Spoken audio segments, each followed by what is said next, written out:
We're following Bobby Fischer's Road to Reykjavik 1972, and we are in the candidate semi-final where he was playing against Bent Larsen from Denmark. Now, we've already looked at game one. If you haven't seen that video, then do check out the link in the info tab up there, where Fischer won this incredibly complex game.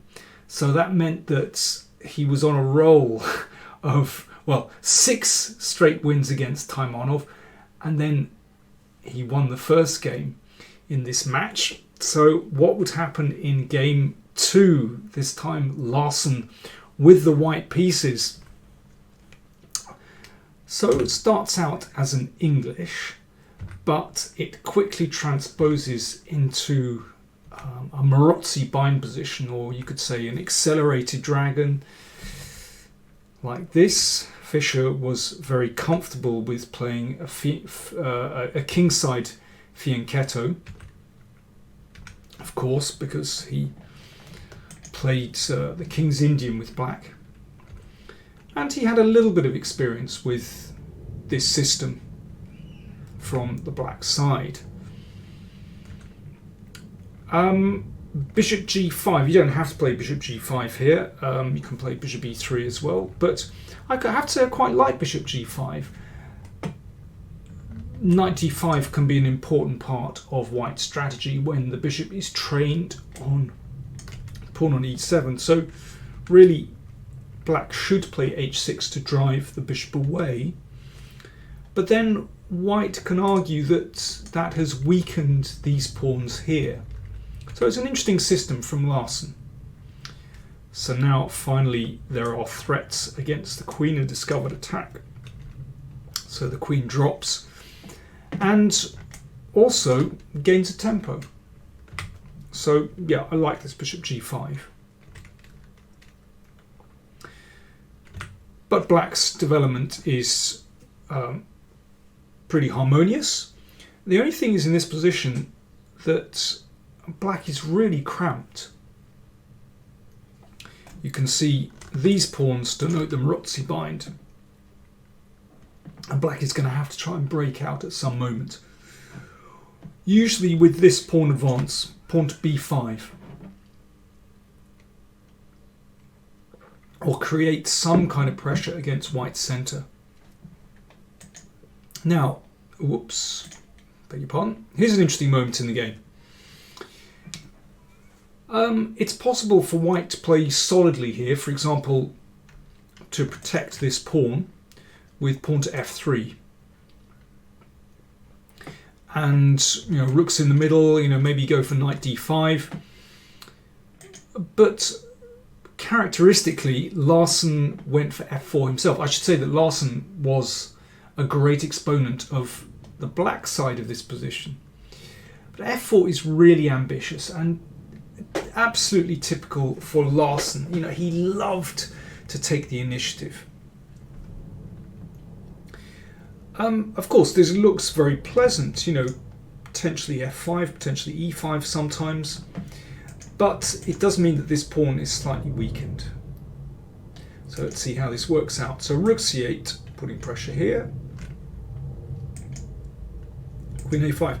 And here again, white could just kind of calm things down with rook c1, taking the rook off this diagonal, protecting the knight on c3, and perhaps go for a knight d5 at some moment, maybe prefaced with bishop f3.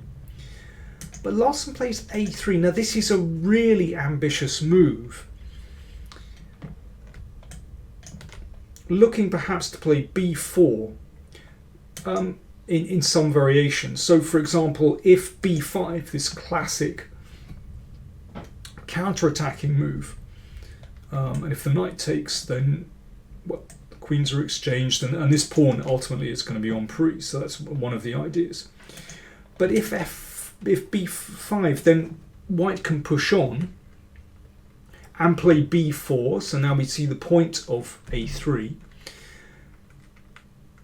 Now it still means that this pawn is going to be on if the pawn on b5 is captured, but first of all we throw in e5, then take here. Okay, let's throw in a check. Now the position is still messy here, but you can see that really, you know, if things work out for white, then he's going to be doing pretty well with this nice queenside majority and the two bishops. It's still not so clear, but still, that's the idea. So Fischer played a6. I should say, why is this very ambitious, this pawn move to a3?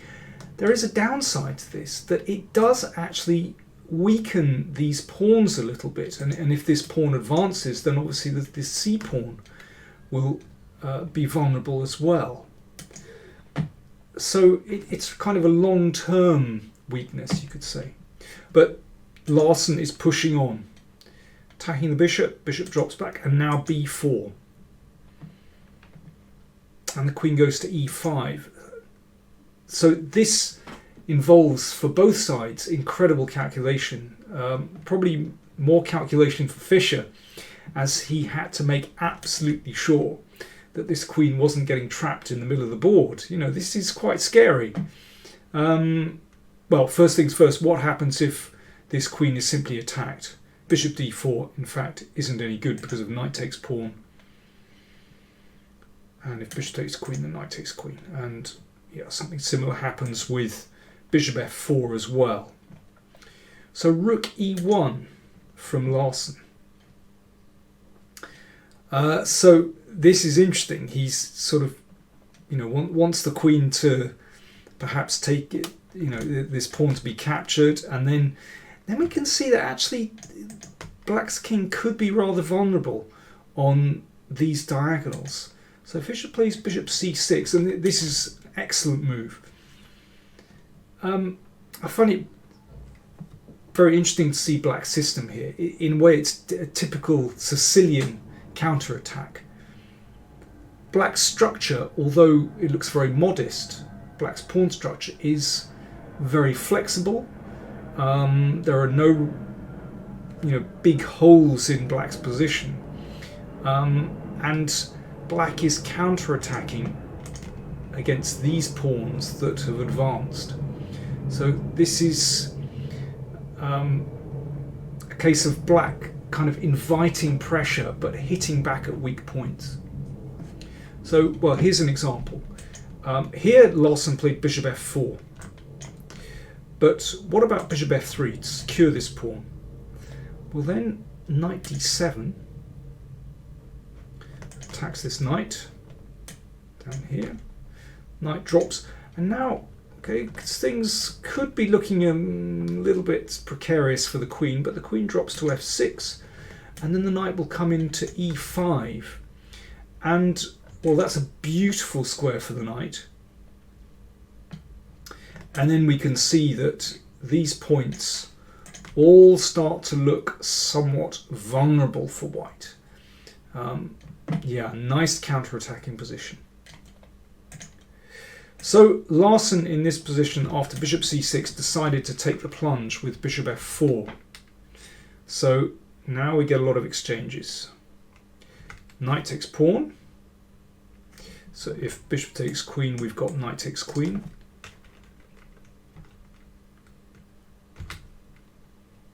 Now bishop d3. Attacking the queen, also opening this up. Also means that g2 is defended as well. That was rather important. A check. And rook e8 defends the pawn. But now bishop e3. And in fact, it's impossible for black to hang on to this extra pawn. But black exchanges queen, so bishop takes h6. So if bishop takes bishop, then queen takes queen. But Fischer gets the chance to exchange queens. That's crucial. Position still not clear. White still has pressure on the king side. But there are a few weaknesses in black's position, apart from the king's position a little bit. You know, black is actually very well coordinated here. I like those bishops. It's just a case of surviving the pressure on the king side. Now, those bishops look absolutely wonderful. So given half a chance, if black could just play the king to g7 and rook h8, then this would be an absolutely deadly counterattack. So Larsen exchanges off that important bishop. Still looks slightly unpleasant for black, with this rook potentially having pressure here. And here is where I think Fischer defends absolutely brilliantly, very cold-bloodedly actually. His calculation around this point I think is excellent. So he takes on f5, which looks really scary, opening up the king. But he's calculated that in fact he's fine here. What black has going for him is this nice central pawn majority. If he can get that moving in combination with his bishop, then things could be good. But it's got to survive the pressure first.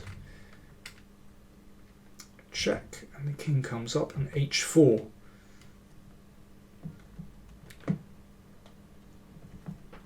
e6 from Fischer. So he's slowly beginning to sort himself out, and now those pawns look very nice, but there is some pressure on them.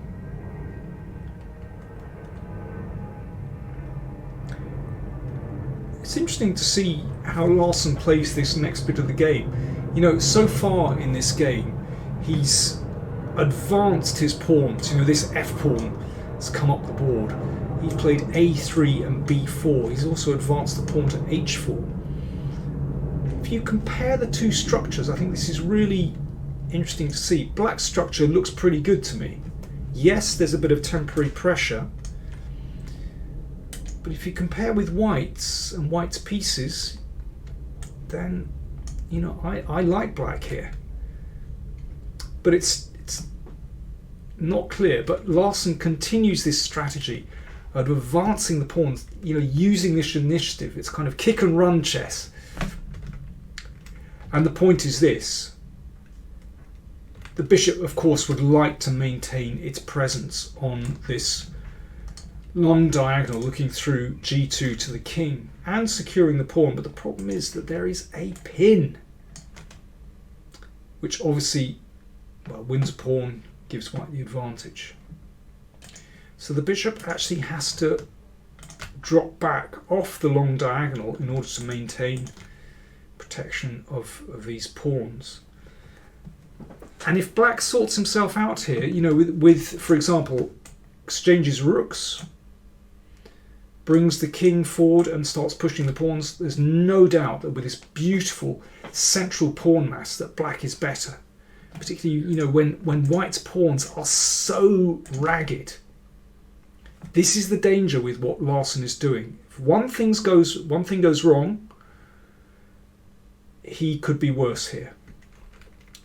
And he's pushing again. Trying to break through to black's king. Of course, that will open up, if that pawn is captured, then it opens up this diagonal. But Fischer goes on the counter-attack, rook a8, and this is a tremendous counter-attacking move, as we're going to see. Pawns are exchanged. So Larsen has certainly gained by that little transaction over the last couple of moves, but you can see that Fischer now has 3 isolated pawns. Now, white's pawns also don't look too clever, and also in advancing g4, his king is now exposed. If Larsen plays here rook g1, then in fact he's still fine here, and his pieces are pretty well coordinated, and it should end in a draw if, for example, rook a4 is a good move with a nice attack here. And in fact, this should liquidate. For example, rook takes pawn, rook takes will be a draw, or rook d4 protects that pawn, but then the rook comes back to g3. Should end in a draw. But Larsen was continuing with his attack. He played bishop c4. You know, he's trying to get something against black's king. It shows his ambition, his confidence, typical Larsen. But here he's forgotten about something. He was hoping that that rook would have to advance here. Rook f6, but then rook e7 would continue the attack. But instead Fischer finds rook a4. Brilliant counter-attacking move. So if bishop takes rook, check. There we go. Finally, black is able to use the fact that white's king is exposed, and that wins a pawn, and that will be tough for white to hold. But Fischer cracks, Larsen, I should say, cracks at this moment. After this counter-attack, he defends the bishop. But now bishop takes pawn. And this is a winning move. Bishop takes rook. Rook takes pawn check. And the rook hangs on g5. And now it's 2 pawns. And 2 pawns is too much. I mean, these next moves. Larsen is going through the motions here.